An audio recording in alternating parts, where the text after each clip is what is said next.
বিশাল lens যুক্ত camera হাতে পুরো দস্তুর পেশাদার চিত্রগ্রাহকের মতো ছবি তুলতে থাকা এই ব্যক্তিকে চিনতে কারো ভুল হওয়ার কথা নয়। রংপুর রাইডার্সের ক্যাম্পে সৌম্য সরকারকে দেখা গেল এমন রূপেই। অনুশীলন শুরুর আগে ক্যামেরা হাতে কিছুটা সময় কাটল এই ব্যাটারের।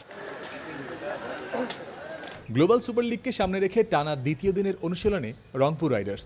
7 সকালে সেখানে হাজির সৌম্য সরকার।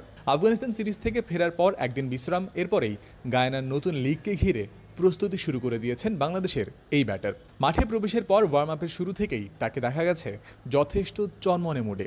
বাংলাদেশ প্রিমিয়ার লিগের সর্বশেষ ড্রাফট থেকে সৌম্যকে দলে ভিড়িয়েছে রংপুর ফ্র্যাঞ্চাইজি। তবে বিপিএল শুরু হওয়ার মাসখানেক আগেই রাইডার্সের জার্সিতে সৌম্যর খেলা দেখার সুযোগ পাচ্ছেন ভক্তরা।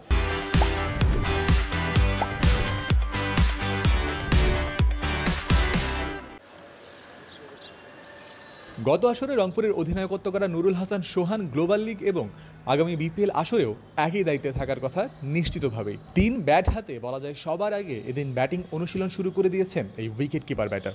শুরু থেকেই তার মনোযোগ ছিল বিগ শটের দিকে। সোহান যেখানে ব্যাটিং করছিলেন, এই একই নেটে খানিক পরেই তার সাথে গিয়ে জুটি বেঁধেছেন অলরাউন্ডার মোহাম্মদ সাইফুদ্দিন। ব্যাট হাতে ঝড় তোলার প্রস্তুতি তাদের চলছে আপোষহীনভাবে।